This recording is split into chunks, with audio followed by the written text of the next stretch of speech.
Io sono il cancro. Quello che sente anche quando tace.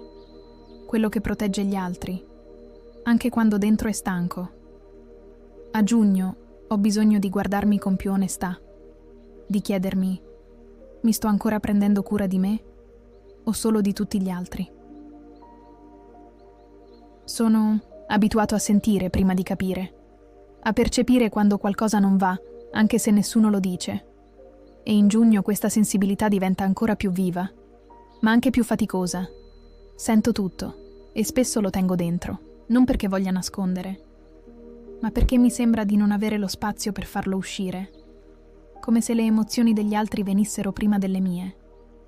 Mi chiedo: da quanto tempo non mi ascolto davvero? Da quanto tempo non mi chiedo come sto, senza aggiungere: ma va tutto bene? Giugno non mi scuote. Mi avvicina a me, alla parte di me che ha bisogno di essere contenuta, non solo contenere. Ho paura di deludere e così mi carico addosso pesi che non sono miei.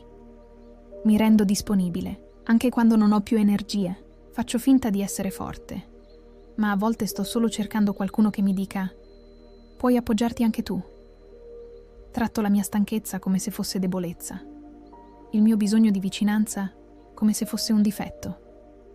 Ma io ho bisogno di essere visto, di essere tenuto, non solo utile, non solo buono. Non succede con tutti, ma ci sono relazioni in cui mi ritrovo a dare più di quanto ricevo, quasi senza accorgermene, per abitudine, per affetto, per istinto di protezione, perché per me amare significa esserci, anche quando è faticoso. Il problema è che, col tempo, il mio modo di esserci diventa invisibile e a forza di adattarmi ai bisogni degli altri, mi dimentico dei miei. Non lo faccio per farmi del male. Lo faccio perché è il mio modo naturale di voler bene, accogliere, contenere, proteggere. Ma a giugno qualcosa cambia. Non in modo brusco, in modo silenzioso ma chiaro. Sento che certe dinamiche iniziano a pesarmi e non provo rabbia. Provo una consapevolezza nuova che posso continuare ad amare, anche senza svuotarmi. Posso voler bene con misura. Posso restare, ma senza perdermi.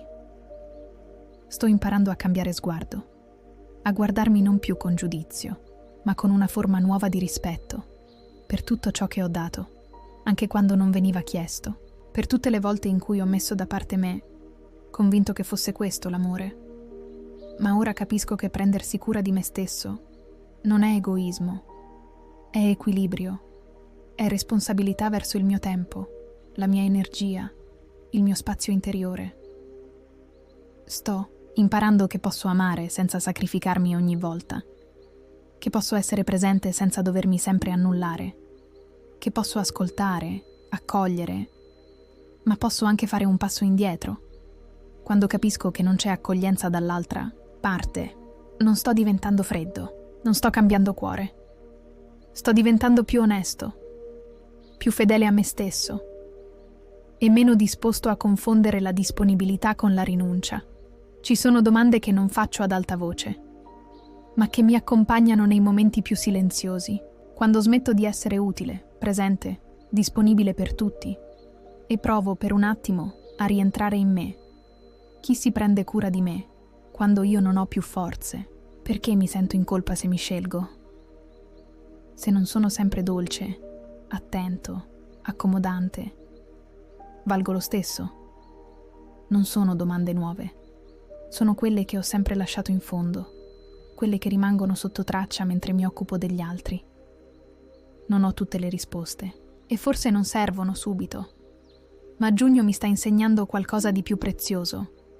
Sto imparando a guardarmi senza giudizio, con occhi meno esigenti, con più spazio per accogliere anche ciò che in me non è semplice, ma è vero. Non chiedo mai troppo. Anzi, tendo a minimizzare, a dire sto bene anche quando ho solo bisogno di un messaggio semplice, di qualcuno che mi dica: hai bisogno di qualcosa? Senza doverlo guadagnare. Non cerco gesti eclatanti. Mi bastano attenzioni piccole ma vere, quelle che non devo spiegare, né giustificare, quelle che arrivano anche quando non faccio rumore. Giugno mi aiuta a notare questo, che anche io ho bisogno di essere pensato, non solo dopo che ho dato, non solo quando manco, ma mentre ci sono. A volte resto aggrappato a relazioni che mi danno poco, ma che io continuo a difendere, non per dipendenza, ma per abitudine emotiva, perché ho imparato a giustificare chi non c'è, a dare il beneficio del dubbio a chi non sceglie chiaramente. Giugno mi fa notare senza rabbia che dare valore a chi non mi vede è come parlare a una stanza vuota. Posso continuare a farlo, ma non è lì che voglio restare. Non voglio rincorrere affetto. Voglio riconoscere dove c'è reciprocità vera, non solo bisogno. Non sto stravolgendo la mia vita. Sto semplicemente iniziando a lasciare andare ciò che non mi rispecchia più.